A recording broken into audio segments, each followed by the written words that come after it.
So we are going to start by giving some general ideas about competency-based instruction. So when we talk about competency-based instruction, we need to make a brief comparison between competence and competency. Competence is understood as a set of interconnected qualities of a person. In this case, his, her knowledge, skills, and ways of activity that enable effective performance. If we remember, when we talk about communicative competence, we have those notions of competence and performance. Generally talking, the competence is the theoretical knowledge we possess about topic, about something, and then our ability to perform with that theoretical knowledge we possess. Then the other term is competency. Competency is the possession by the person of the corresponding competence, including personal relation to it and to the subject of activity. In other words, competency is how our psychological processes, also our attitude and our beliefs about a circumstance is actually done or performed thanks to our previous experiences, theoretical knowledge, and as well our ability to exchange those previous experiences and knowledge with person who surrounds us. So that is like the difference between competence and competency. Competence can be understood as something inner individually, and competency something shared socially. Then, with this understanding, we will see some ideas of competency-based approach in language learning. First of all, this approach tries to integrate knowledge. And what type of knowledge? Procedural, declarative knowledge, skills, the ability to apply that procedural and declarative knowledge and the language skills in a real life setting. So, knowledge integration, in other words, means how towards the approach we as teachers have for teaching a specific language content, we will make our students able not only to become fluent fools to repeat and just to perform something excellent, rather, how they are going to manage their own insecurities when they are, for instance, producing a spoken discourse, and then probably how they are going to manage that aspect of presenting information to others. Then, competency-based approach also has a methodological foundation. This approach serves as the methodological basis for modernizing qualified training programs. Uh, Sorry, wait a minute.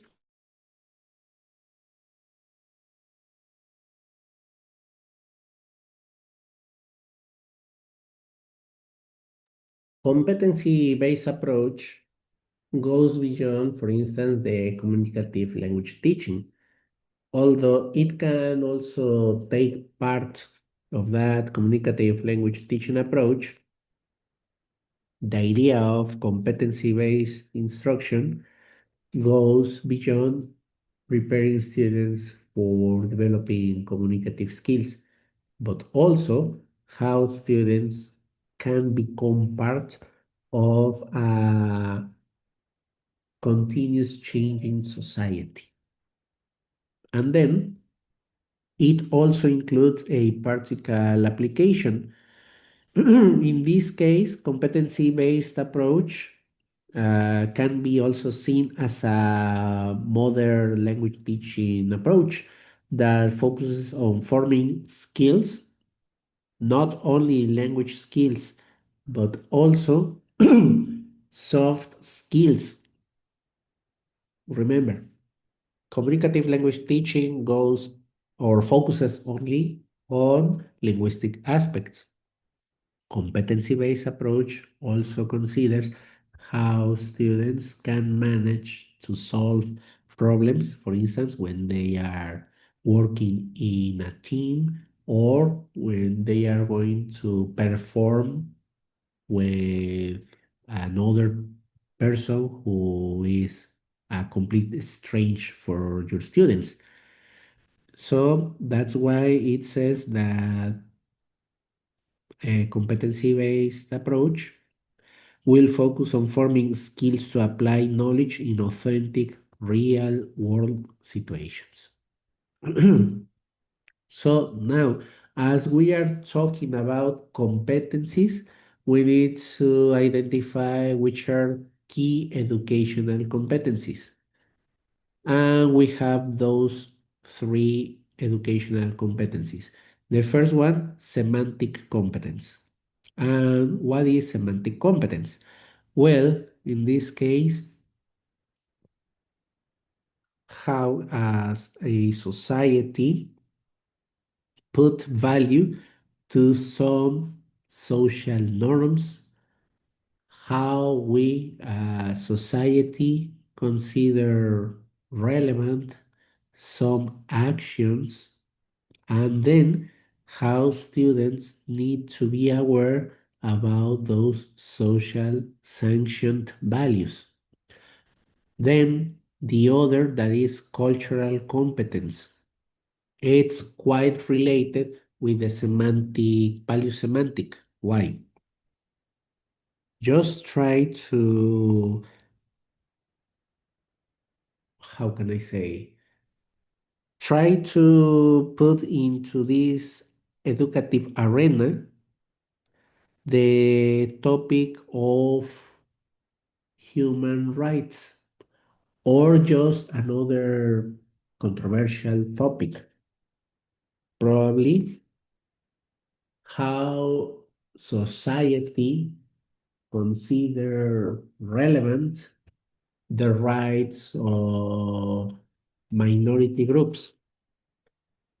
Those cultural aspects should also be part of a competency-based approach. And how? That's the question.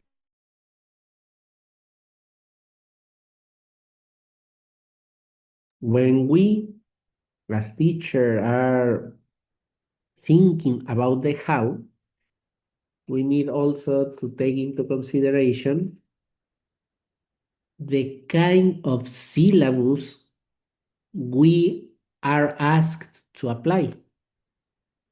And why? Especially because we as language teachers in nowadays contemporary syllabi, we are not only asked to teach language, but also to teach a set of cultural values. So if you can have a perspective and probably you may have a comparison between how you were, if I can say this word, educated when you were a kid, when you attended to primary school, and what are the cultural values nowadays that you as teacher need to deal with for teaching younger generations. They are quite different. And just as a random example, we can focus on when we attended primary school, sometimes the most important part was to be able just to reproduce theoretical knowledge, since we know that it was worth for higher levels, for secondary, high school. Nowadays, current syllabus are focusing more on enhancing students' critical skills development. However, the problem that we have is exactly how cognitive competences are not really well developed in younger generations. So, a competency based approach includes knowledge and skills of planning, analysis, reflection, and self assessment of the educational and cognitive activity. Despite the fact that current syllabi are asking us as teachers to enhance students' critical thinking skills, the reality is that to some extent, not all students are engaged with that critical thinking skills development. And this is a double-edged struggle for teachers. First, because we need to cover all language topics, but at the same time, we need to contribute to this kind of critical thinking subject who is quite reluctant or who is not really interested in becoming a critical thinker. So, in this case, competency-based approach should also help by the information competence. Information competence in this case requires to develop some strategies and also to value, to decide whether it is adequate or no, the information we found in different sources, both written, printed, or only electronic in different languages. The idea is that competency based at the same time is demanding from our students to develop research skills. And for sure, we do not need to forget that competency based approach also seeks our students develop their communicative competence, how they are going, our students, to interact with surrounding people and events, how they are going to exchange their thoughts into group discussion, and of course, how students, language users, are going to interact when they are working in a team or in groups. And then remember the competency based approach also includes some social and labor competences. And for sure, how competency-based approach also seeks the personal self-improvement. Social and labor competence are achieved through role play. For instance, when your students are assuming a specific role, when they exchange their points of view, get an agreement, and in this case, they need to put into practice language skills. Also, the self-improvement is to make students aware what are their strengths, their weaknesses, and how they can improve those weaknesses. First, in the language skills, but then how those language skills may enhance students to, for instance, participate, negotiate meaning, get agreement, and also feel proud of the easiness they will find in exchanging thoughts with others. And also, competency-based instruction seeks our students develop a strong language basis. By strong language basis, it means not to accumulate a lot of lexicogrammar knowledge, rather with what they possess and then with what they are developing they become fluent not only at speaking or writing, but also at negotiating, getting agreement, and as well seeking for a solution to a social problem or something that it requires the use of language. So, how the different types of competencies relate to each other? In language teaching, the different types of competencies, subject competence, performer competence, and development competence, are interconnected. In this case, the subject competence it's related to knowledge, theoretical knowledge of the language, skills and performance related to the subject itself. For instance, communicative competence in language teaching, the use of vocabulary, the use of grammar, and real world language use. The other competence is the performer competence, how they are going to go beyond knowing the language. In this case, how they are going to adapt their linguistic repertoire for interacting in different social contexts. And then the development competence. This is related with intrapersonal growth, interpersonal interaction, and also taking an active social role in which you are going to include, for instance, self-awareness of their own learning process, the use of learning styles that they assume as, for instance, Mexicans that are learning to master a foreign language, but that there is no way of associating that because they are learning how to master a foreign language, they are going to lose their Mexican identity.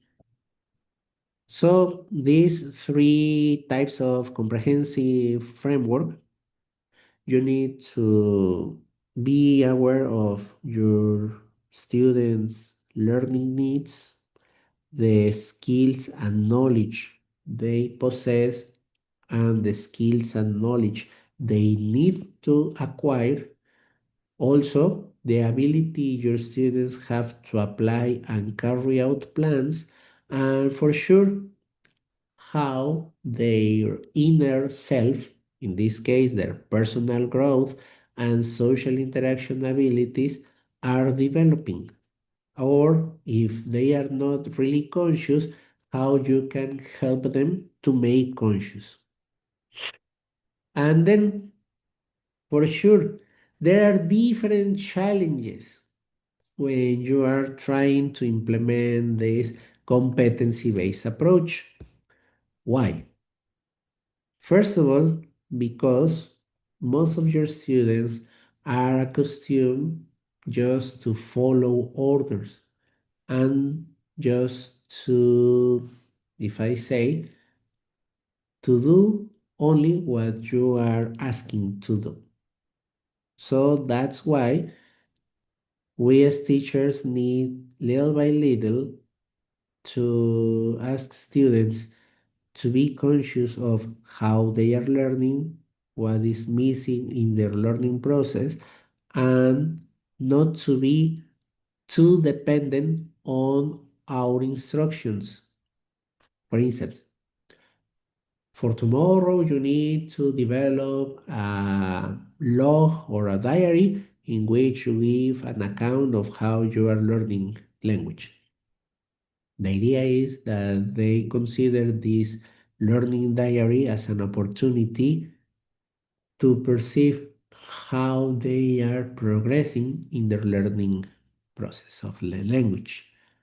Another challenge that is seen in the implementation of competency-based approach is the market-driven focus.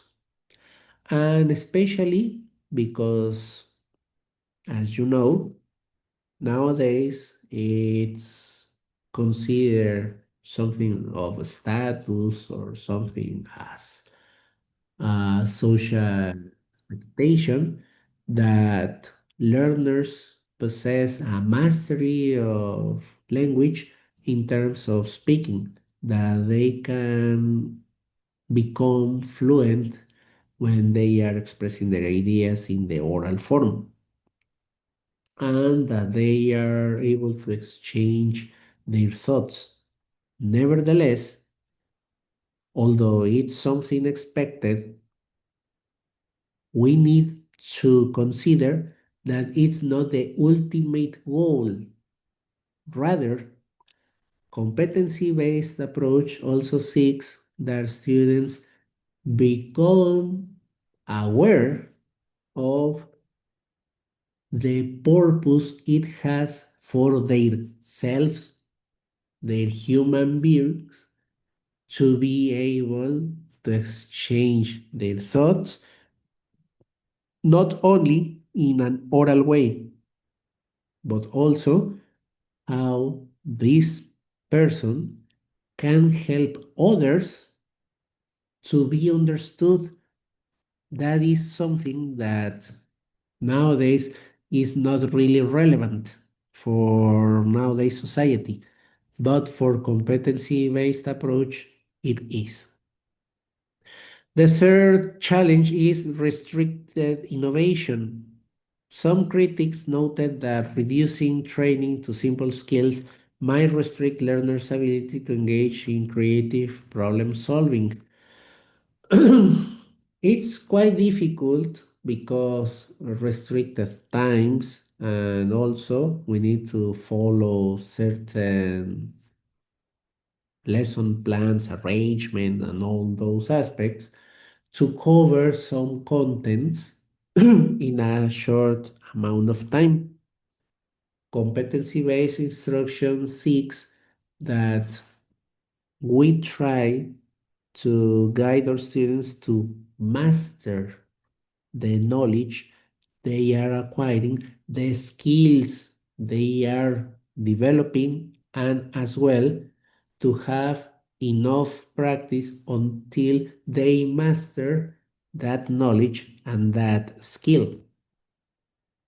And obviously, the other challenge is that this narrow perspective of covering the contents in a specific amount of time, it's a restricted perspective. And this is also seen in the distinction it is done between competency and competence. Why? Sometimes syllabus focuses only on what is the competency our students are going to achieve. They are going to be able to comprehend text. They are going to be able to reproduce, to produce oral text. Nevertheless, competency-based instruction seeks not only those competencies development, but also how other aspects of the self, in this case, cognitive processes, their own experiences of the world, what are the probably social, moral dilemmas the person is experiencing within their learning process, can also be managed by the help or guidance of the teacher, and also by the disposition of the student. to surpass that problem. And then nowadays we are using multimodal materials. In this case, multimodal materials are an element that is present with competency-based instruction. So the question should be how multimodal materials can help EFL learners to start developing this learning process within the framework of the competency-based approach. So there are three aspects to consider. The first one, nowadays we are with digital native students. That's why multimodal materials align with learners' digital native preferences. The second one, enhanced engagement. Multimodal materials enhance meaning making and engagement in the language learning process because it supports the development of communicative competence across the four language skills. And for sure, because number three motivates and takes into consideration learning styles. Multimodal materials motivate students by catering their visual, social learning styles, and in that way, it enables them to practice language in a dynamic way. That's why multimodal materials should be also part of the competency-based approach.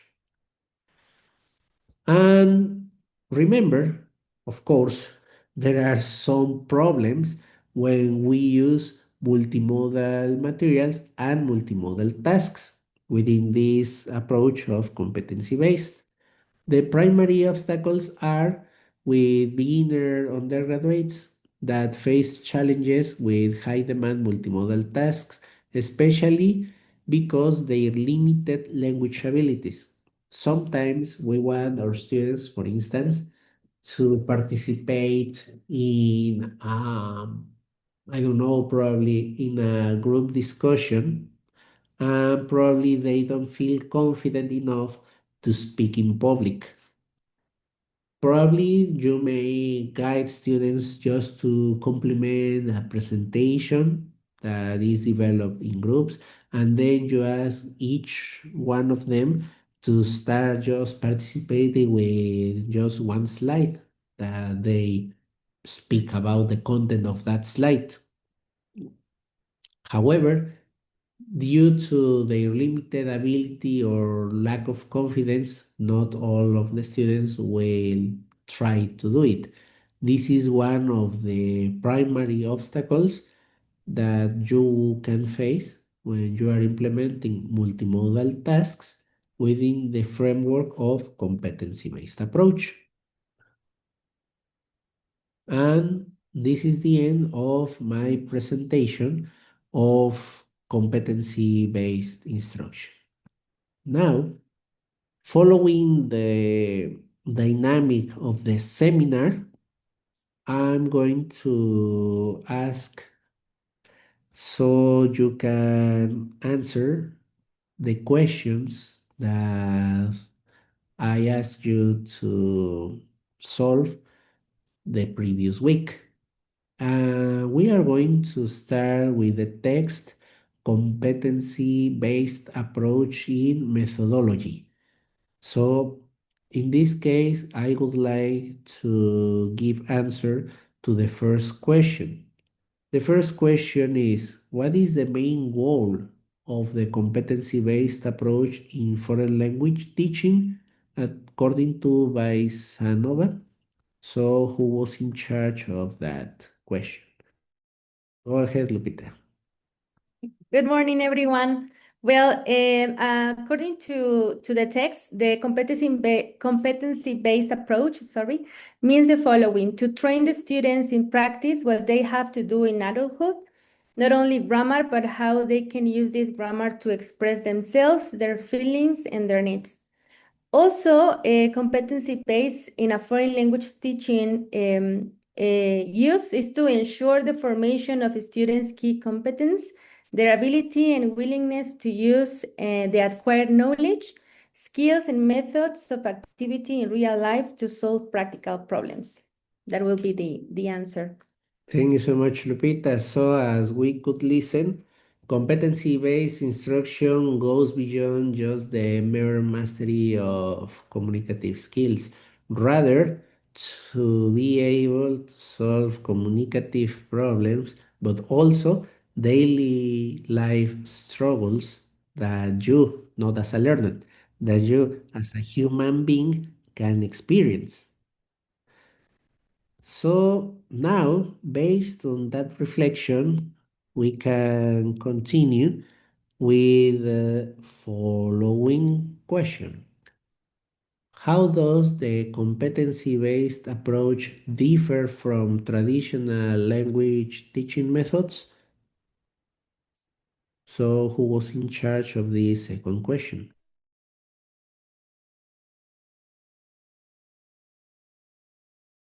The second question, I'm going to repeat, is how does the competency-based approach differ from traditional language teaching methods?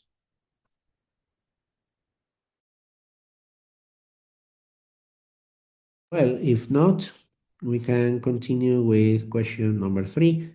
What are the key types of competencies identified by A.B. Kutorowski in the article, and how those competencies can be developed in students? I think that was me, teacher. Go ahead. With question number 3, right? Right. Right. Okay, so this author that we had to read finds seven different types of competencies. And well, the first one is value semantic competence. And it can be developed through moral discussions and situations requiring value-based choices.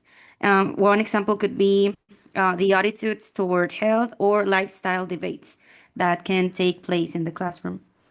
Now, the second one is general cultural competence, and it can be developed by comparing cultural information, discussing proverbs, which I found very interesting, um, and practicing culturally appropriate communication to foster tolerance. Then we have the educational and cognitive competence, which can be developed by encouraging planning, analysis, reflection, and self assessment through tasks. One of these tasks could be rechecking graded work that they have done before and go over it again after 1 or 2 weeks, or completing projects in the classroom. Then we have information competence, and it can be developed by teaching students to search, select, and use information from print and electronic sources. This could be developed by using computers and by doing presentation with PowerPoint, for example. Another thing that I think that could be done with this competence, to develop this competence, is to plan a journey. I think that it could be a good activity to have them plan a journey and to use the internet, for example, to look at routes that they can do. For example, let's say that we want our students to plan a trip to New York, right? So I would have them as a teacher to search for routes in the metro, or to look at hotels, for example. And with that, they would develop their information competence. Now, the next competence is communicative competence. This can be developed by practicing monologues and, well, activities like tell about yourself, or activities like shopping. Yes, like role playing a shopping conversation, right? And generally, it can be developed by group interaction, right? Then we have social and labor competence. And it can be developed by using role play activities that simulate simple and complex social situations to prepare for real life roles. For example, it could be role playing a job interview, for example. And then we have personal self improvement competence, finally. And it can be developed by engaging students in activities that support emotional, physical, and intellectual self development and reflection. So, those would be the 7 competencies that I could find in the text, teacher. Excellent. Thank you so much, Danny.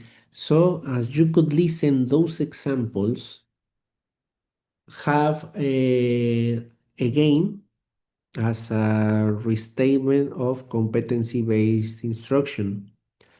Competency-based is not only the purpose of developing language skills, but rather throughout the use of language, how students are conscious about the self, interaction with others, probably their daily life, societal problems, and as well how to look for solving those social, personal, and to some extent worldwide necessities.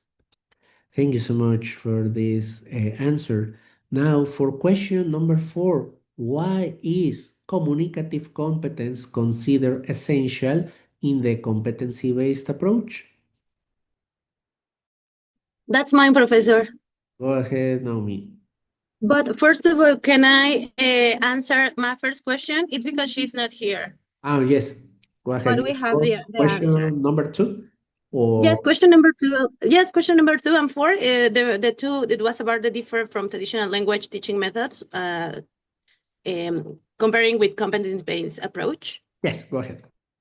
Yes, well, if we focus, the competency-based approach differs from traditional language teaching because it focuses on students' ability to use the language in real life situations, as we have seen in other approaches that are students,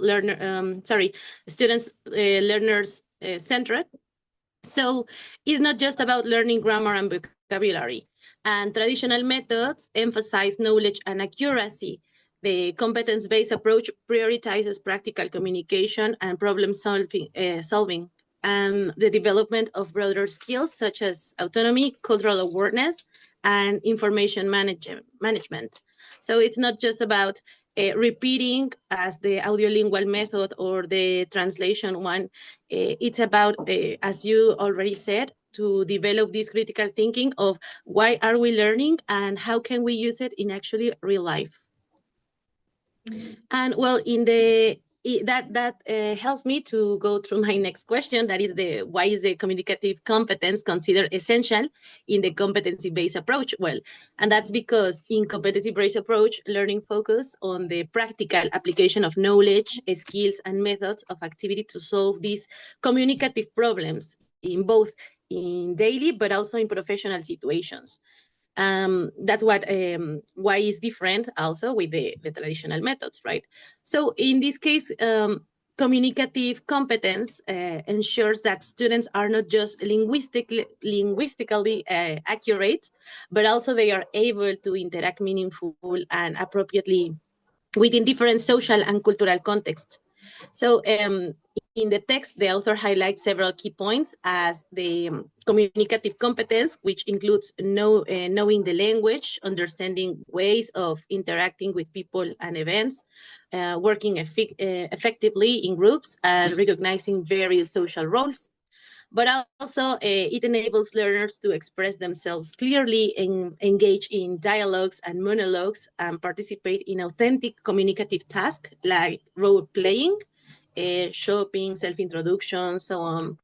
And within foreign language education, the degree of communicative competence determines the learner's real language proficiency, as it allows to solving communication problems in accordance with context and cultural norms.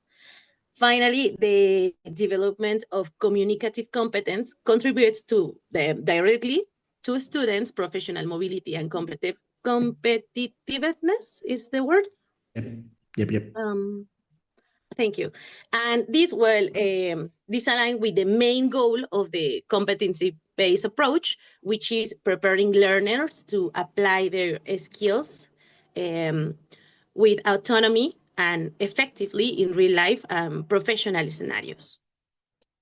Thank you so much, That's Naomi, why it's for important. Thank these you. 2 answers. And especially we need, again, as language teachers, to remember when we talk about competency-based instruction, we go beyond the communicative competence aspect. We need also to consider how that linguistic aspect, the communicative competence issue, is also part of a human being who belongs to a society. That is the key. When we as teachers comprehend that communicative competence and the development of those all linguistic skills are a necessary aspect for being part of a society as human beings, we will reshape the type of communicative tasks that we are going to implement in our classrooms. So, in this case, it gives us rise to question number 5. Describe two practical classroom activities or methods mentioned in the article that promote competency development. All right. Uh, I'm in charge of that Go question, ahead. by the way. Okay, so the the text offers two main activities. The first one is a self-introductory mood board, which is an individual activity. Uh, basically students make a personalized digital or maybe physical, if you want to, card, and that card includes their name and some visual elements or textual elements that represent their own identity, their personality, their persona, and stuff. Uh, it works because it's very engaging for students. It's engaging, it fosters creativity, and the the task is less like a language exercise and more like a personal project, you know. It uses also multimodal elements that you mentioned in your presentation, Doctor, uh, which appeal to younger learners a lot, and it is very individualized, and it allows students to express themselves. Usually, the competencies that it develops are communication, of course, creative thinking. If you make it a digital card, it also fosters digital literacy, and because of it's about their own identity, sorry, their own identities themselves, it also fosters self-expression. The second, and well, also it focuses the meaning on communication instead of grammatical perfection, you know. And it reduces anxiety, it engages them more, and it helps them with the with confidence. It helps them. Is confidence a competence as well? Actually, that would be an interesting question, teacher. Before we move on to the second activity, would you answer that? Now, Luis, according to your personal teaching experience, probably you may not have applied exactly these two kind of activities. Nevertheless, probably one activity that may resemble to one of these two activities. So, based on your personal teaching experience as a language user, not as a teacher, just try to focus as a language user. Which of these two language activities do you consider that really fosters the development of competencies? In this case, communicative competencies in your students, and a possible reason.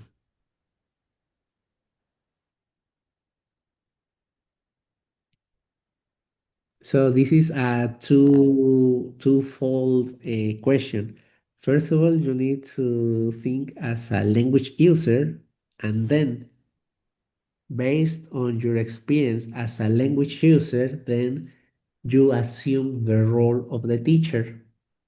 So, assuming now the role as a teacher with your previous experience as a language user, which of these two activities you consider that really helps students to develop the communicative competence?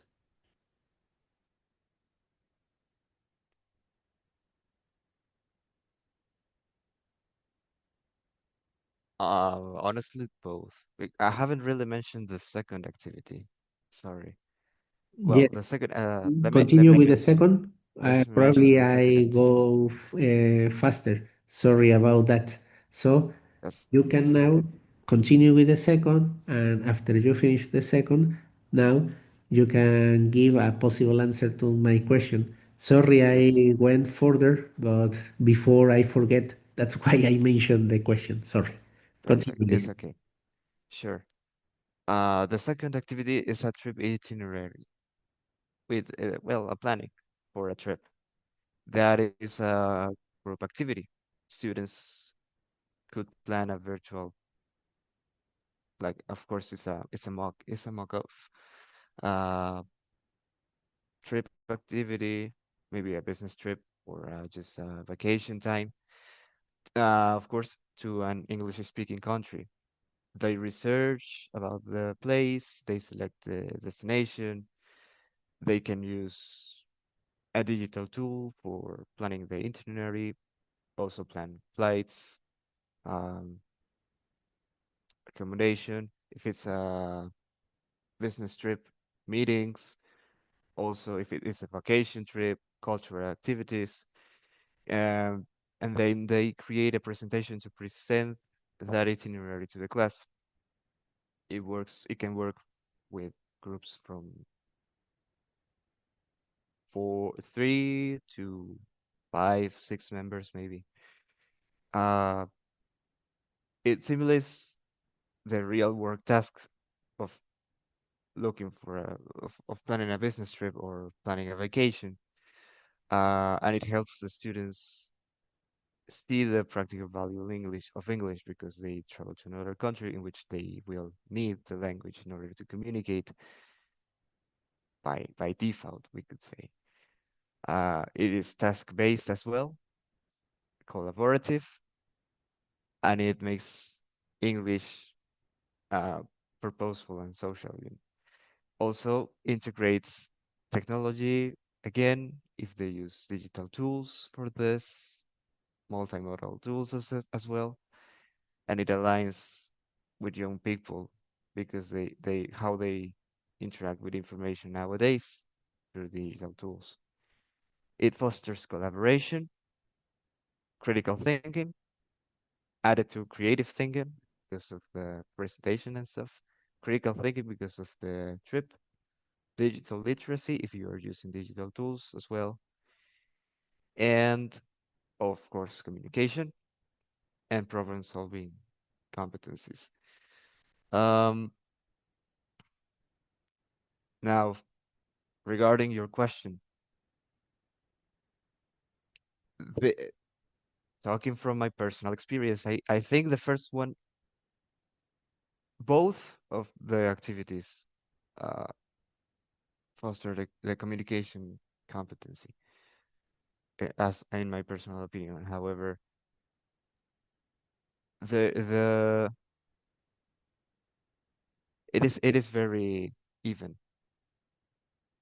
To be honest, it is very even because that confidence can come from a group activity. It would really depend on the person.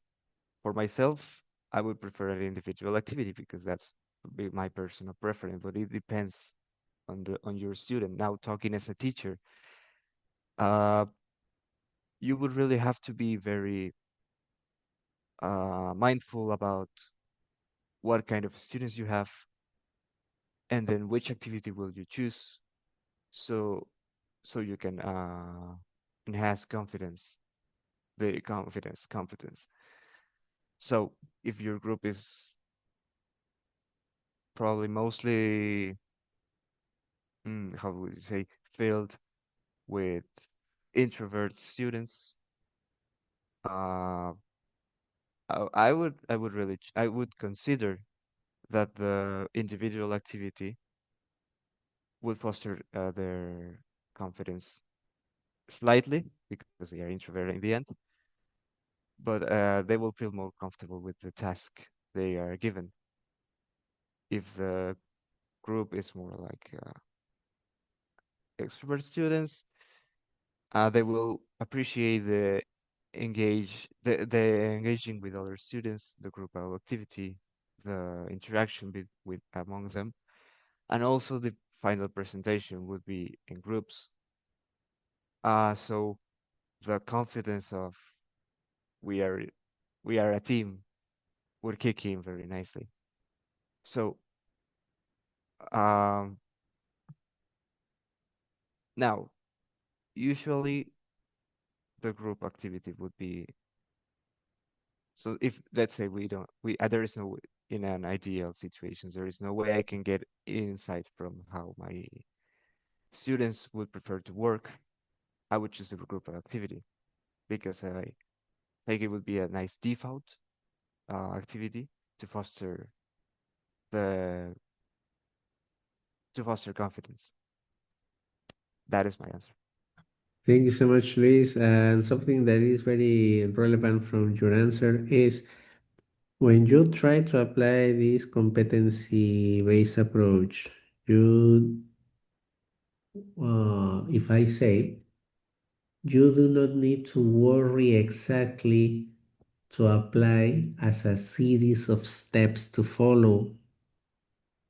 Rather, you need, as usual, to know your students' characteristics, but especially with competency-based approach, you need to know before you try to implement this approach how able they are to interact among each other to some extent. Secondly, if they tend to work individually, now how me as the leader of this learning group, I will foster little by little that they work in teams, in groups, and then as a whole class. Why? Because it's another skill later or sooner they will need to be members of this society we are living in. Why? Because to some extent it's necessary just to respect their individual characteristics. I do agree. Nevertheless, with competency-based approach, we are also preparing for their future interactions where, although they don't like it, they need to interact with other people and even worse, with people who they are not familiar with. Therefore, in this case, throughout making sure your students are developing their communicative competence, you are going to select the kind of communicative activities that first, as you mentioned, if they are shy, they first develop their own individual communicative competencies. But later, little by little, transition from individual to pair, group work, and a whole class activities. So they transition little by little, and at the same time, they are developing those intrapersonal and interpersonal skills that are really vital for them. So thank you so much, Luis, for this insightful comment. All right. Thank you, You're teacher, as welcome. well. Thank you. Now, question number 6. According to the article, how does the competency-based approach contribute to students' professional growth and future employability? Hi, Professor, that's my question. Go ahead, So Jenny. Um, well, competency-based approach provides precisely with the necessary knowledge and skills, as you mentioned previously, that the students will use in a real life context. I mean, if we're teaching in this moment, they will use these skills. If we're teaching high school students, they will use these skills in the future when they are in a job. So, for example, they can use these skills, this knowledge that they will apply in a job, in an academic field, when traveling, etc. So, by implementing this approach in an EFL classroom, our students are trained to use the language in situations that will happen, that will actually happen outside the classroom, not just inside, but outside. So precisely one of the classification of key competence in training is social and labor competence. Taking that into consideration, students can, in our classrooms, students can role play practicing using the language in basic situations, such as introducing themselves, or more complex situations like taking the role of a customer in the shop. So they are actually implementing the skills or the situations that they will experience in their real life. Therefore, as you have mentioned so far, Jennifer, the idea of using competency-based instruction is, sorry, competence-based approach is to equip your students with soft skills throughout the development of communicative competence to be propositive members of the society. And then, in that sense, they will also be, to some extent, ideally talking, a good prospect for being hired in their future employments.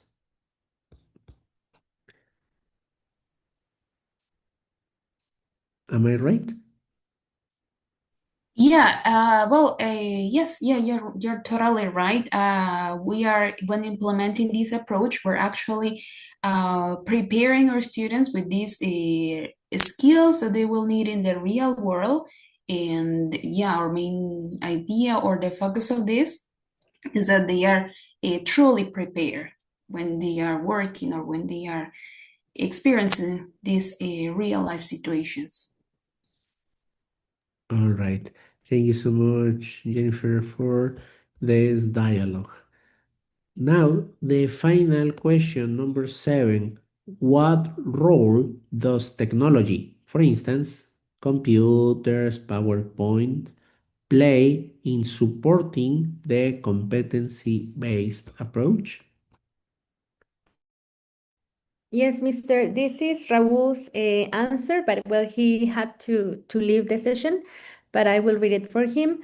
The article highlights that digital tools like computer, online resources, and PowerPoint presentations create authentic learning environments where students can practice meaningful communication, collaboration, and problem solving.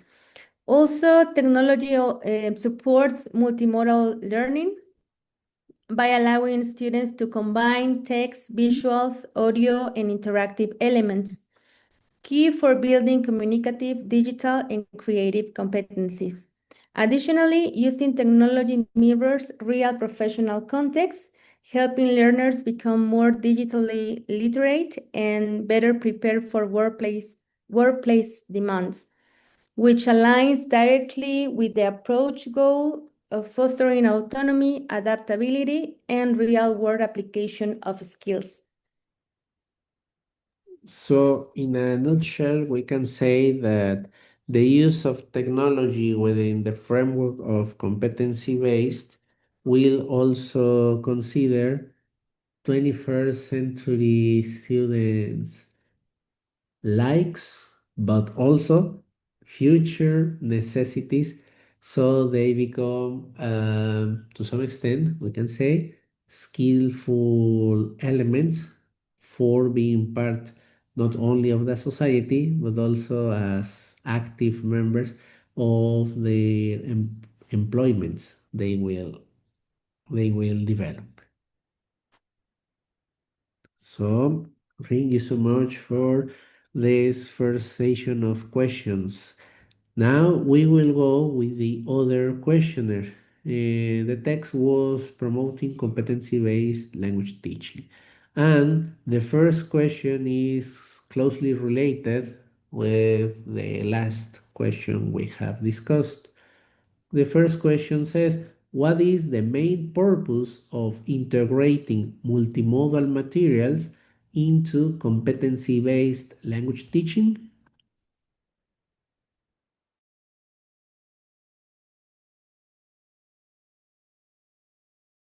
I don't know if someone of you have this question. If not, we can go to question number two.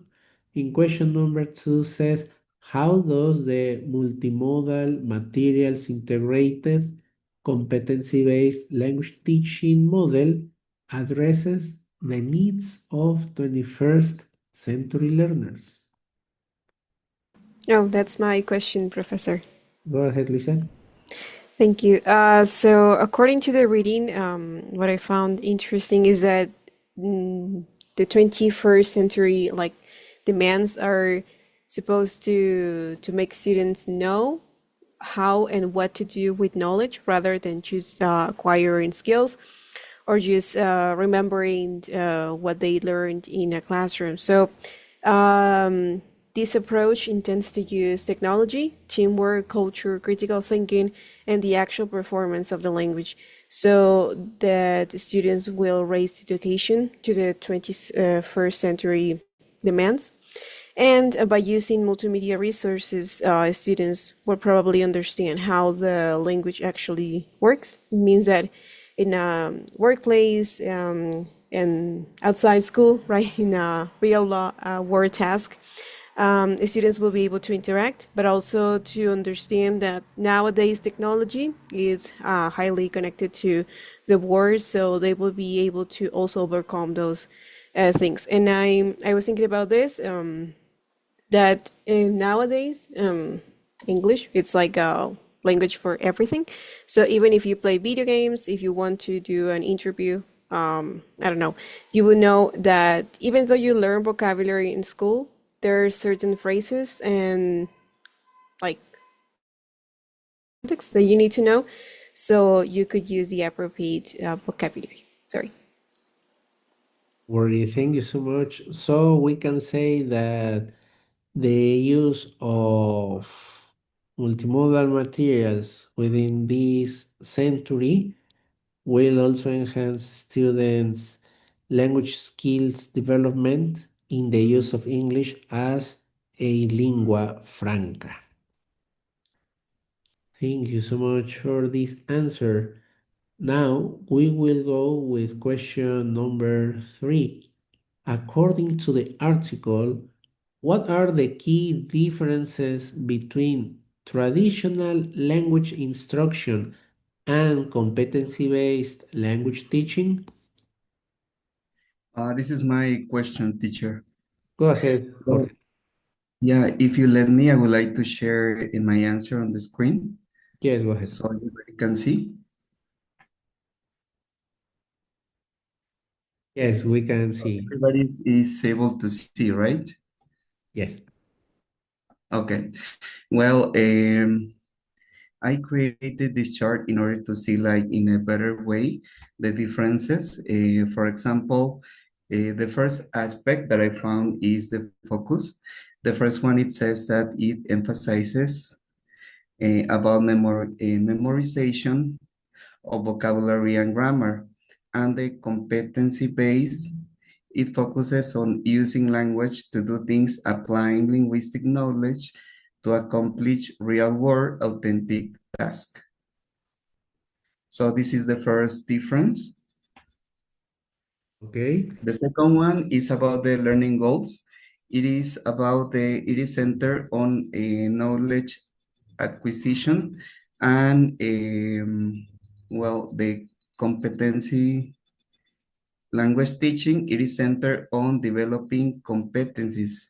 So the ability to use language in real life context. While speaking about some examples, I would like to share one that I use sometimes and I think is related to this. I think that most of us we have used these role plays in the classroom. For example, when we are learning about when you go to an interview, when you're searching for a job, right? So I think that the students are learning vocabulary related to that, but then they can practice in the classroom because probably in the future they're going to use this in real life. Or for example, these role plays that we do related to when we go and buy something in the store. We learn vocabulary related to that, but practicing in pairs or groups in the classroom probably is a good way to manage this approach. So we have Sorry, the third. just to interrupt, exactly what you said, and also complemented by, we can say, some tips. For instance, with the job interview, remember, there are some other aspects that you need to consider apart from mastering the language. For instance, be punctual, dress with the dressing code adequate for the interview. Those other aspects that goes beyond just the mere linguistic competence will also form part of the competency-based approach. And as well, for instance, when they go to buy groceries, the alternative aspects, like remember to ask for a bargain, or also make comparisons between this store and the other store, get an agreement for which is cheaper according to your budget. Remember that you need to save your budget. Those other aspects that goes beyond the mere linguistic communicative competence are also part of the competency-based approach. These aspects can be done like an extra activity that you can call like reflective activity. And this is how you are complementing that CLT vision with the competency-based vision as well. Sorry, you can continue. Thank you, teacher. Well, I'm going to speak about the following difference that is related to the teaching approach.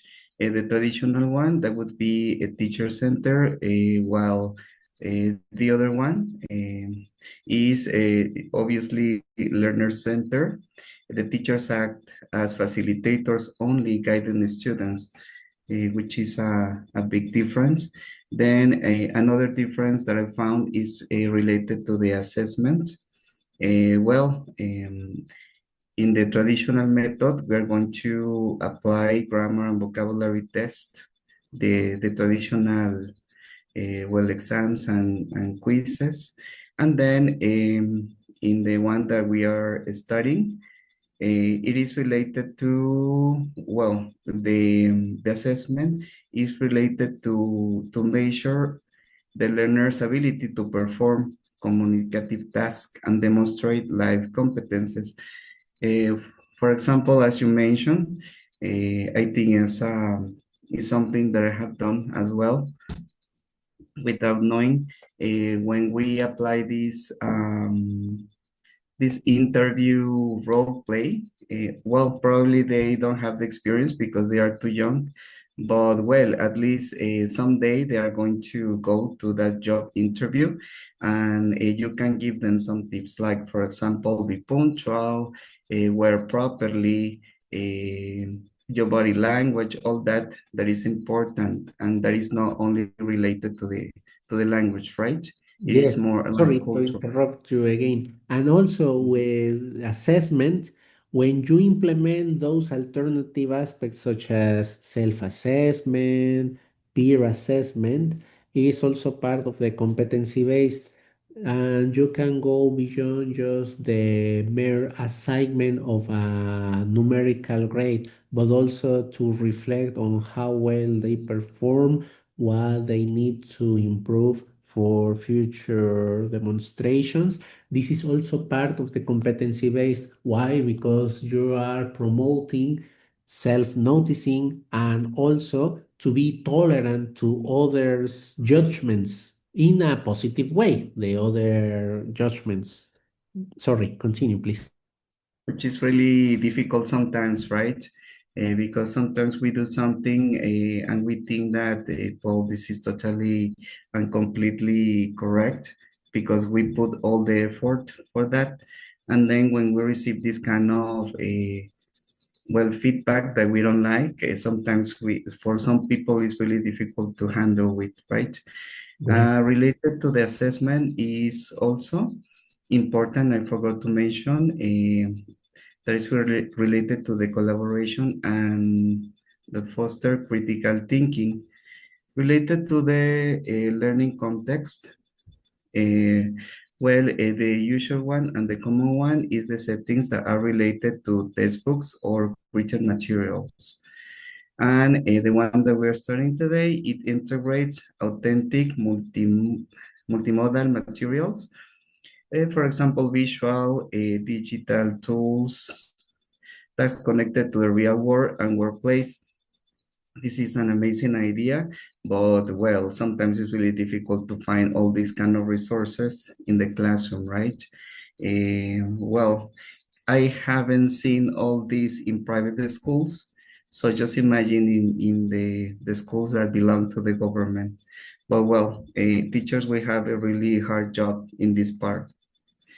Then the skills developed, it focuses on reading, writing, listening, and speaking, but in separate skills in the traditional way. And then in the one that we're studying today, it develops integrated language and life competencies, communication, creativity, collaboration, learning, to learn. Well, what I understand in this part is basically that the skills that we are studying, we can put them into real life situations and manage them with creativity and collaboration instead of just saying that, well, today we're going to practice listening. Everybody get ready, and we just do this like in the traditional way. We can put all this like into the students' context. Then finally, the role of technology. In the traditional one, it is limited and often supplementary. So the role of the technology in the traditional way, as I understand it, it doesn't play like a really important role. It is just like a kind of complement of the class.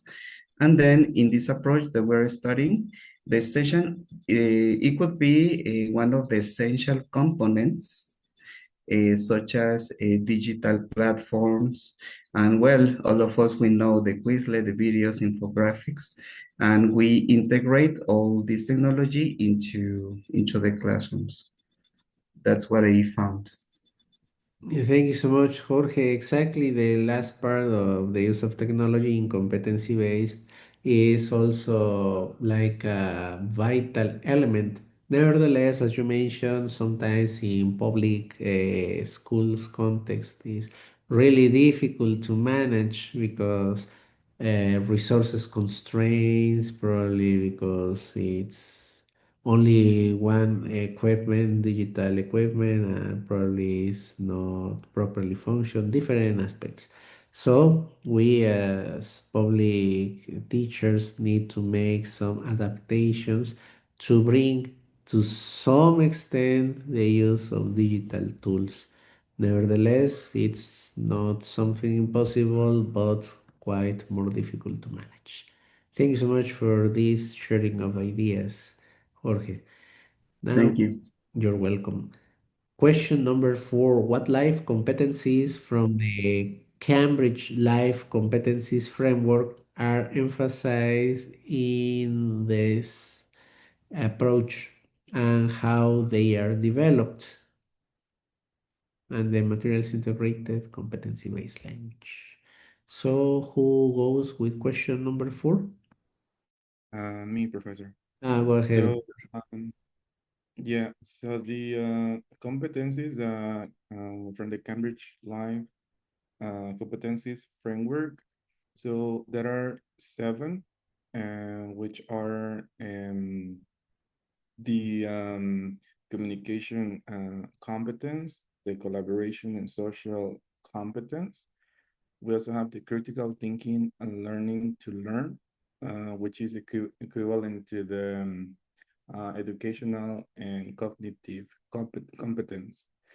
Also, we have the digital literacy, which is basically the information competence. We also have the social responsibilities and civic competence, which is more related to the value semantic competence. We have the cultural awareness and expression, which is related to the general cultural competence. And finally, we have the personal development and emotional regulation, which is related to the personal self-improvement competence. So each of them could be developed by having different activities that they suggest. So we could go with the communication competence. So they consider that students can be engaged in interactive speaking tasks, such as dialogues or monologues. In that way,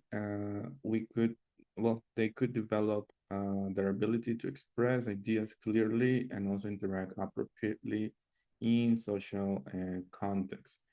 Um, with the collaboration and social competence, the way that they could be developed is basically through role plays and group projects that they encourage teamwork, negotiation, awareness of social roles, and also the main idea is to prepare students to function effectively in social and workplace environments. As well, with the critical thinking and learning to learn, the main idea is that they have critical thinking. The students can actually analyze and reflect their own learnings through activities. In this case, the activities that they could go through is the self-assessment, project planning, sorry, and reflective tasks. So we have some examples like reviewing essays or grammar tests. For the digital literacy, the way that it could be developed is when the learners can be able to search, evaluate, and use information from different papers. Um, so the idea is that these tools help the students manage and present information effectively. With the fifth one, the social responsibilities and civic competence. So the idea is that they could be developed through discussions on ethical topics and moral decision-making tasks. So this will basically foster responsibility, ethical judgment, respect for diverse perspective. Uh, so the sixth one is the cultural awareness and expression. It's very important as well because the students uh, can analyze and compare different cultures, maybe cultural norms, um, and they could develop tolerance and respect through intercultural learning. And the last one, which is the personal development and emotional regulation, it could be developed through reflection and self-regulation activities. The activities, they should encourage learners to develop emotional intelligence and the continuous personal growth. So in summary, I think that the 7 of them are very important, especially in the and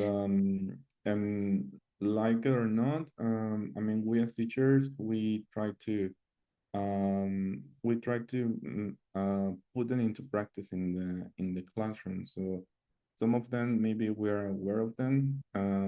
Some of them I think they just happen through the lessons and also through the topics, but they are very important to take into account to have a successful and effective class. So, Victor, as you have mentioned, those competencies are part of the competency-based instruction, and with this explanation you provided, it's also evident that competency-based approach does not merely look for students develop the communicative competencies, but also throughout these communicative competencies, students develop the whole person and be aware of the role they will perform within 21st century society. So thank you so much, Victor, for sharing this information. Now we go with question number 5. Describe how performance tasks in the multimodal materials integrated competency-based language teaching approach connect classroom learning to real-world communication. Provide an example from the study. Yes, go ahead, Alejandro. Well, no.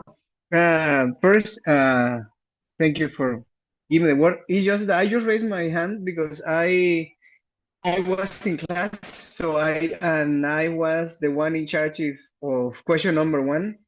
So I couldn't read it, but I don't know if I still have the chance to read it, or Yes, for sure. should we like leave it? No, Okay, no, and for sorry sure. for not like participating, but I was like in my classes. So okay. Um, so I was the one with what is the main purpose of integrating multimodal materials into competency-based language teaching, CBLT? Well, what I found, what I wrote, it was the the main purpose is to develop beginner level undergraduates' language abilities alongside their life competencies in an English as a foreign language context. It means like to let them like to integrate with the things that they are like surrounded by. So this integration aims to make language learning more meaningful and authentic by connecting learning with real-world communication tasks, aligning with the 21st century skills framework, what you have just said before. Multimodal materials cater to digital natives learning preferences by combining various modalities such as text, visuals, audio, and interactive digital content. The idea is like to make this process a little bit more engaging and more meaningful for them. That's why technology is really important. Um, so this helps to improve a student's communicative competency, motivation, and engagement, as I said before. It supports the development of communication, collaboration, critical and creative thinking, and digital literacy skills in order to prepare the learners for future workplace and life challenges. As at some point, then we have to face the music on a real scenario about working and that kind of things related to. And well, the approach emphasizes hands-on, authentic, real-world tasks using multimodal resources to foster both language skills and life competencies effectively. And well, that's like the main purpose. I know it's weird that I'm just reading this after my classmates already like are explaining that, but once again, I'm really sorry I couldn't read it because I was in class. But well, thank you for letting me read it, doctor. So well, that was my my question. Well, my answer. Thank you so much, Alejandro. And as you could listen, and everyone can listen, this approach takes into consideration knowing, being aware, and also do with the use of technological materials and emphasis on developing students' cognitive skills, communicative skills, and also, if we can say, humanistic skills, like being conscious that they are members of a society, that they will also exchange their thoughts, and as well that they can do it by using some technological materials. Thank you so much, Alejandro, for sharing this information.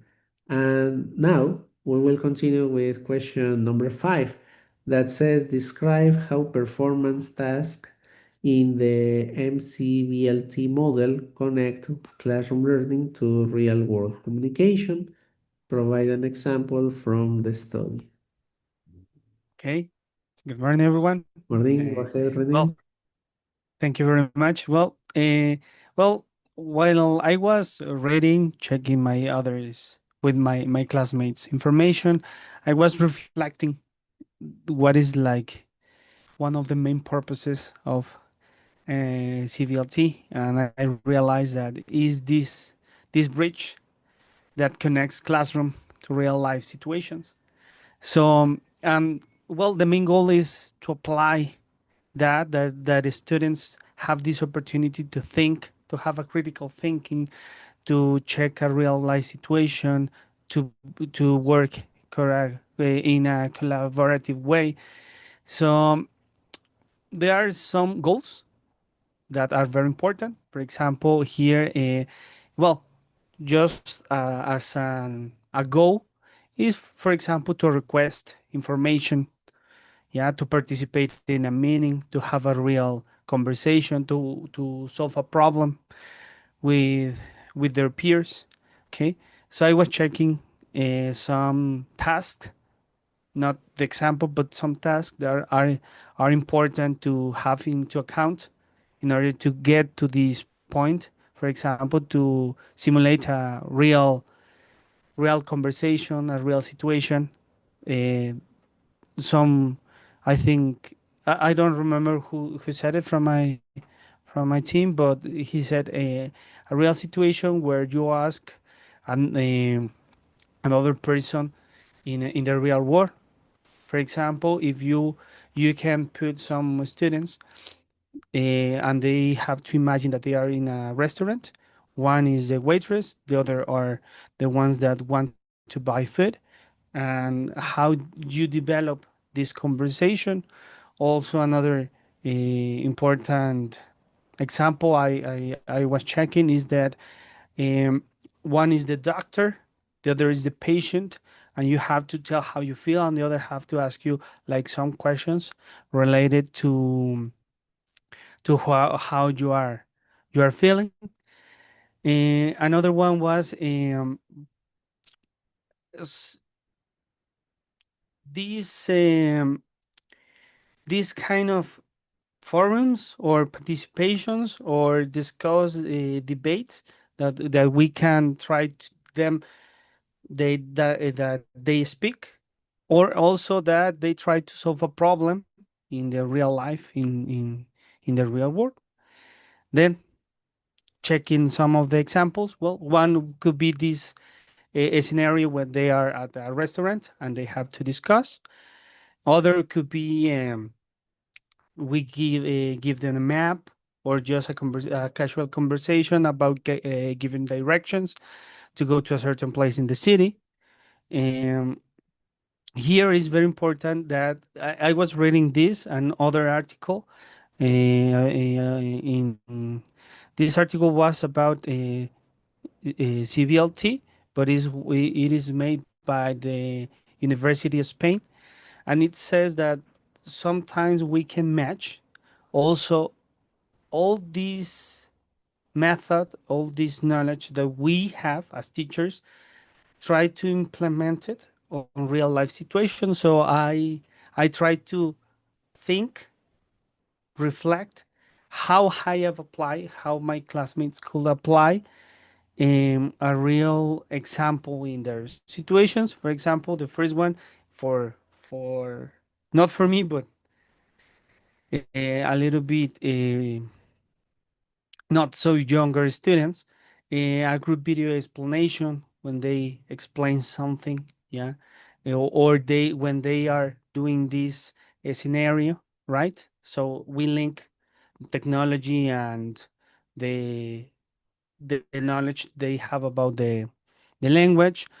Uh, Also, for example, I try in this essay I was reading about the University of Spain. It says how you link your information with other classes. Yeah, for example, we as teachers, I am in primary school, so what are some topics that we can link in English and in Spanish? And one that I was thinking is I ask my students to make um, healthy and unhealthy exploring and exemplification. So I was checking if they understood the language, and they have to do it. And they went to the classrooms and tried to explain, this is healthy and unhealthy food. You should eat this. You shouldn't eat this. Also, a group cultural activities, cultural awareness. It depends on the level. In my case, I only try to make very small things. And for example, they choose a dish, and they have to kind of explain, but at some point they have to do it collaboratively. Or also about this real life situation awareness.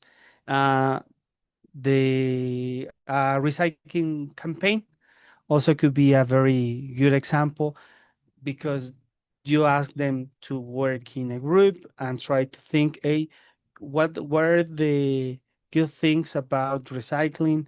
So you challenge them to to think out of the normal and regular class, right? So these are some of the, apart from the examples that appear, I wanted to go a little bit further. So that's it. Thank you so much, Rene, because these examples exchange make also as teachers aware that some of the teaching procedures we are implementing to some extent, in fact, they are aligned to competency-based approach. And probably we were to some extent, yes, conscious or not at all, that those teaching procedures, in fact, are receive a name, and the theoretical name is exactly competency-based approach. So we are implementing those principles of this approach. I really thank you that also you share the example you implemented in the primary school with the dish, and this is especially essential since they are kids to first identify, then discuss, and finally be aware throughout reflection of why it's necessary to have a balanced diet.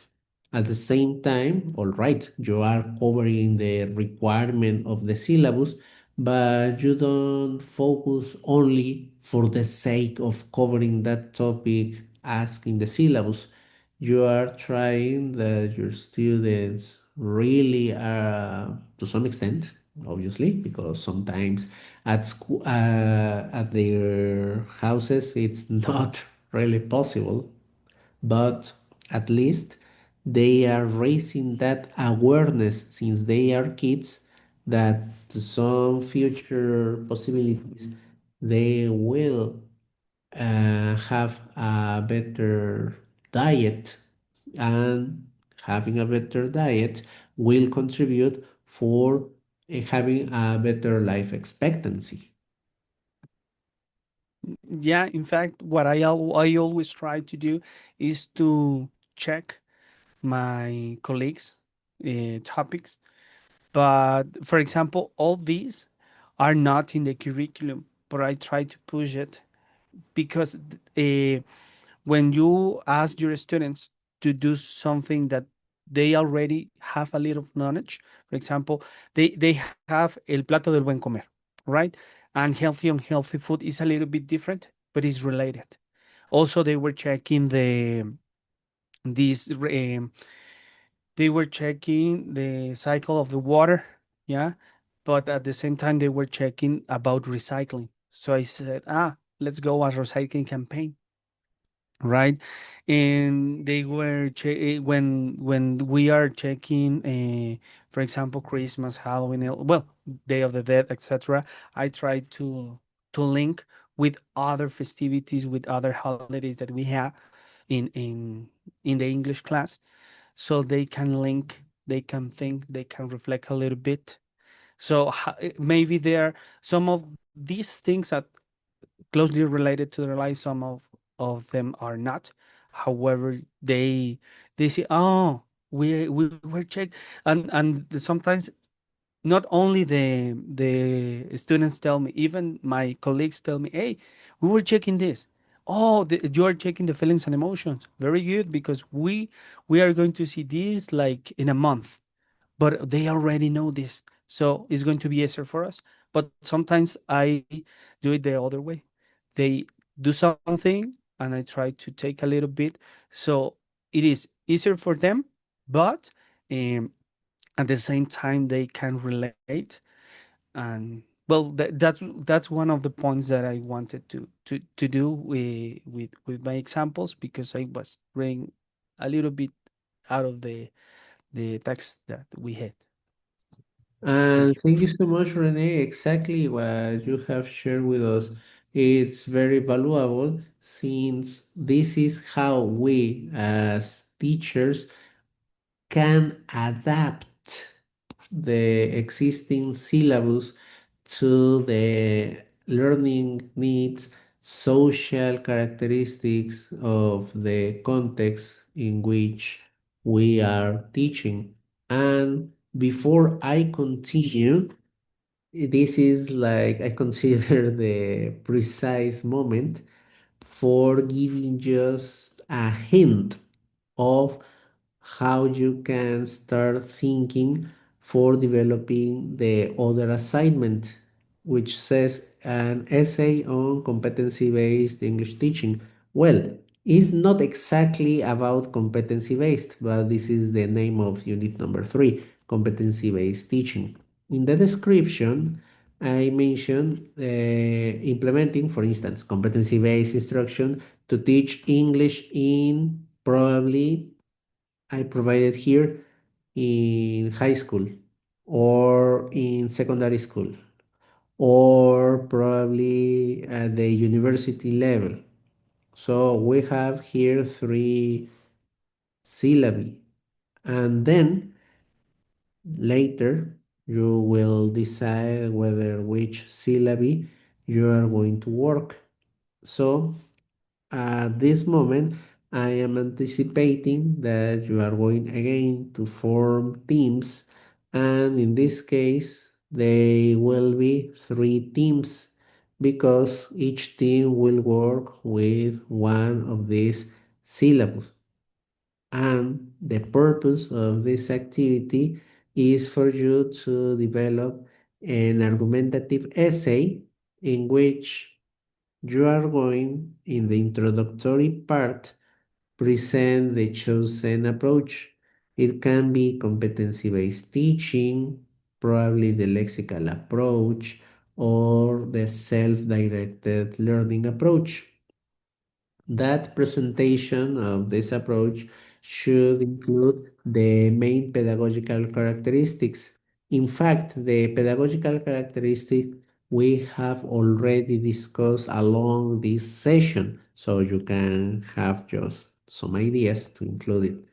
Then you will provide a clear thesis statement describing how, for instance, a competency-based approach can be adopted to the syllabus of primary school syllabus of English, now, for instance.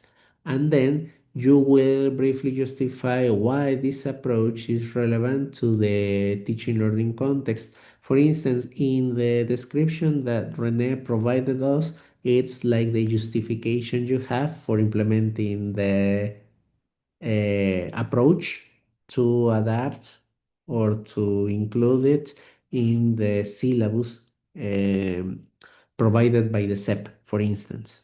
Then the second section, the argument development, will provide a theoretical foundation in which you describe the main teaching principles of the chosen approach. Remember, the chosen approach can be competency-based, lexical approach, or self-directed.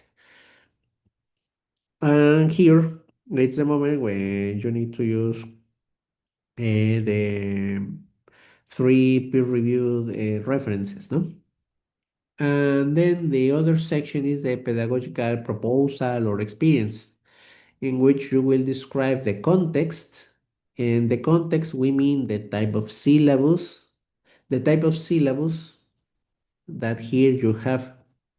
The type of syllabus can be competency-based, notional functional, grammar-based syllabus. I don't know, depending on the type of syllabus. And educational level, student general profile of the students. You are proposing this adaptation-based proposal. Then you will explain the teaching methodology. In this case, what are the teachers' roles, students' roles, and the instructional materials roles that will be seen in this proposal. And of course, the type of learning activities. You have, in fact, provided different learning activities and how those learning activities match with the selected teaching approach.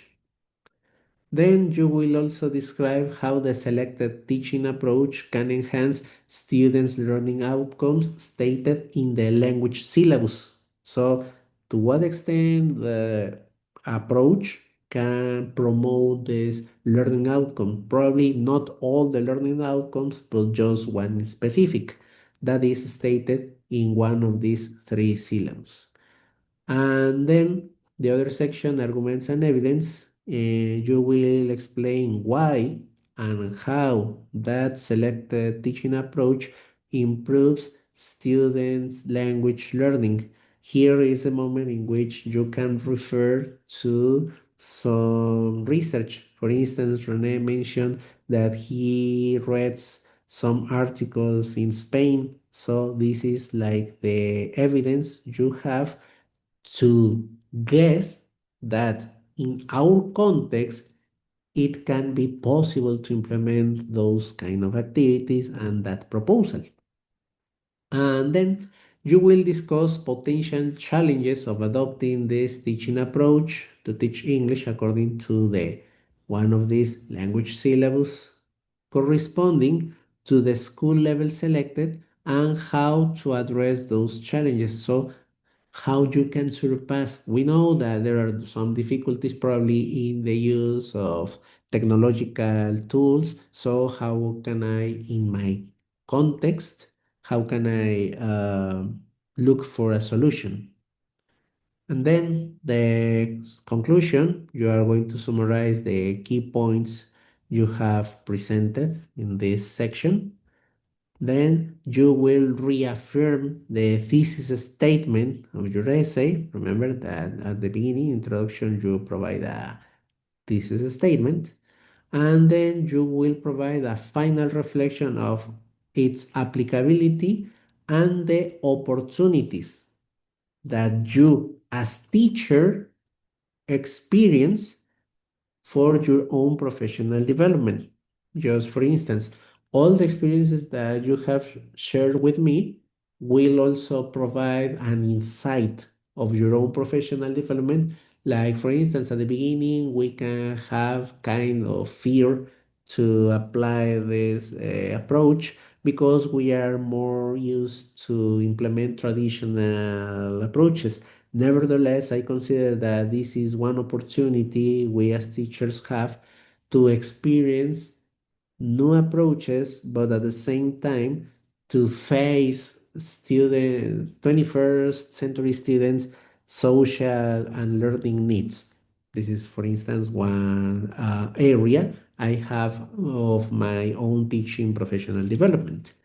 Then the references, as you know it, you can obviously you can include more than three, no? This is just like the minimum.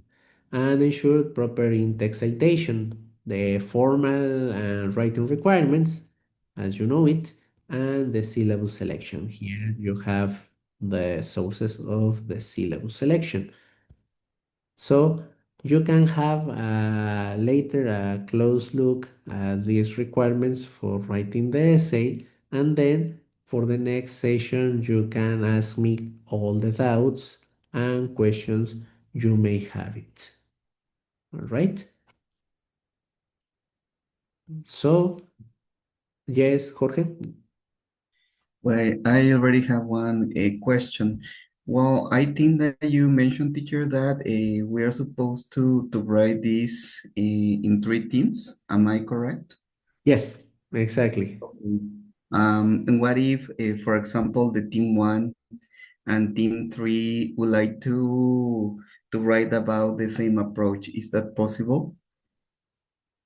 Exactly, this is the other aspect. So it can be possible. The only change will be in the syllabus selection.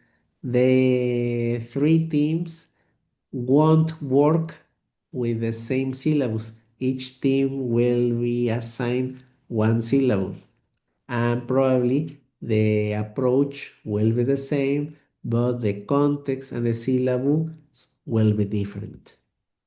Okay, so what I understand is that we can use the same approach but different syllables, right? Exactly. Okay. So now we will continue with the other questions. Question number 6. Based on the teacher's observations, how did multimodal learning impact students' motivation and communicative competence? Good morning. That would be mine. Good morning. So, regarding motivation, there was a visible improvement, but also engagement with the activities that the teacher provided to the students. Because this methodology, in a way, differs from traditional teaching, and that instantly acts out as like a novelty aspect, and that makes students feel more interested and motivated. And regarding communicative competence, well, the teachers actually were surprised that the students who were beginners were able to use the vocabulary provided properly in the right context. And while it is worth mentioning that there were some mistakes, but even though there were some mistakes, the students were constantly trying to get involved with the activities. And also, there was an increase in creative and critical thinking skills because these activities, in a way, push them to be creative. So, for example, the creation of posters or infographics. So, as like a conclusion, there was definitely room for improvement when we talk about accuracy and fluency in students. So, there was an engagement from these students. And especially because they also have the opportunity to employ some technologies, and the product they will produce will be attractive, appealing to the eye, but at the same time, they will have the opportunity to develop some technological skills. Sometimes students who feel more confident with some apps will have this, well, this opportunity to create something that is attractive, and the other students who are not really keen on technology will feel inspired to try it. And then, as you also mentioned, they will use the language as a tool for enhancing their oral written production, but as well as a means for exchanging something they like. So, thank you so much for this answer. And finally, question number 7. What challenges were identified in implementing the materials integrated competency based language teaching model, especially for beginner levels? And what solutions did the authors suggest? Okay, good afternoon. This is my question. Where there were two challenges. The first one was that students found difficulties trying to accomplish this high cognitive demand performance task, and the author suggested that the main reason could be that they have limited language skills or language abilities. Sorry. And this makes it complex for them to complete this task, that they require high demand English communication ability. The second challenge was the students prefer individual performance tasks.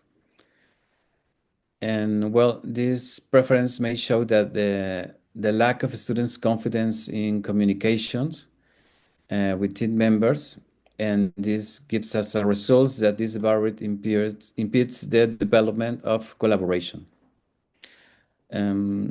Therefore, the author suggested two solutions for these problems.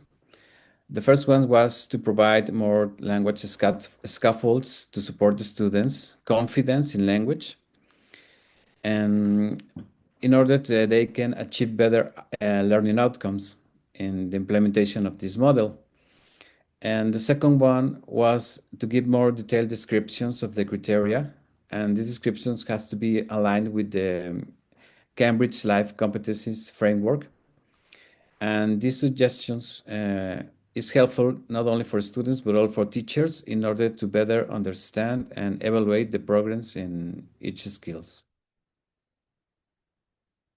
So, as we could listen to, the idea of also implementing competency-based approach requires a previous evaluation of what are the learning context, previous knowledge of the use of technologies among our students, also among teachers, and as well to have a clear understanding of what will be the learning outcomes our students will achieve throughout the use of some technological resources, and as well how our students will be able, to some extent, how our students will be able to integrate in the learning tasks that we are proposing, and how they are going to interact among themselves. Thank you so much, Esteban, for your answer. And just to end up this approach, the competency-based approach, I would like any one of you to share your insights, something that you know, or probably something that you have done previously, and now you are aware that it receives the name of competency-based approach, or probably something that you would like to try in your teaching context. So, any one of you, please?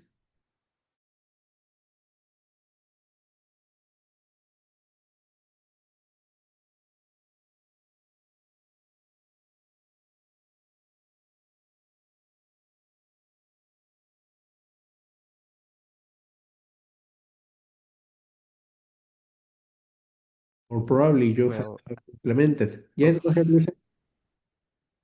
Oh, sorry, mister. I was thinking that I would like to try to implement this approach in my classroom, at least in prepa, because I have noticed that even though the syllabus describes like the use of speaking skill as the main factor, we don't really have much time to use it, and students tend to think of the language as a boring tool rather than something useful that can be meaningful even for college. So I think it might give my students a new sense that what they are learning might be useful later in the future.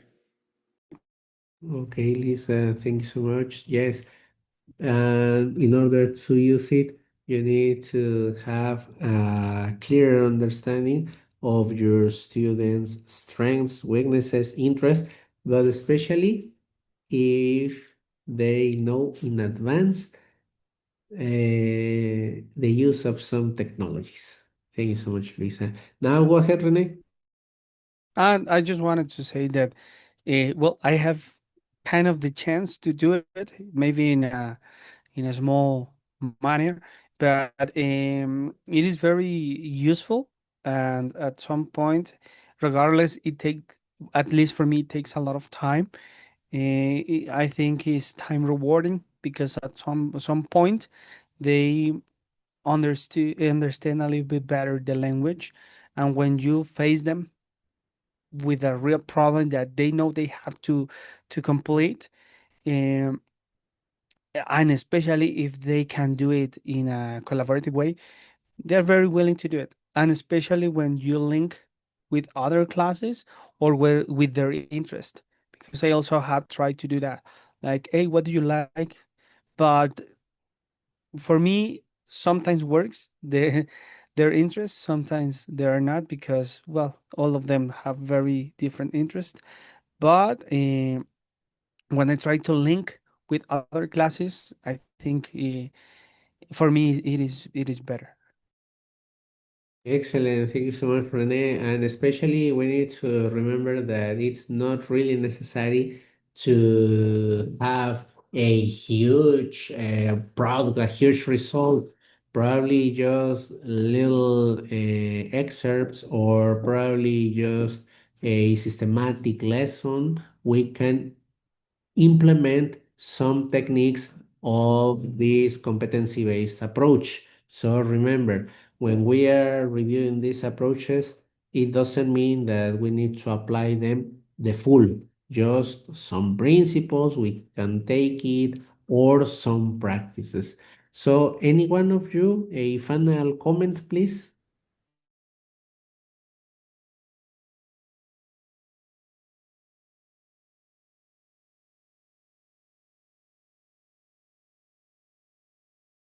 All right. So thank you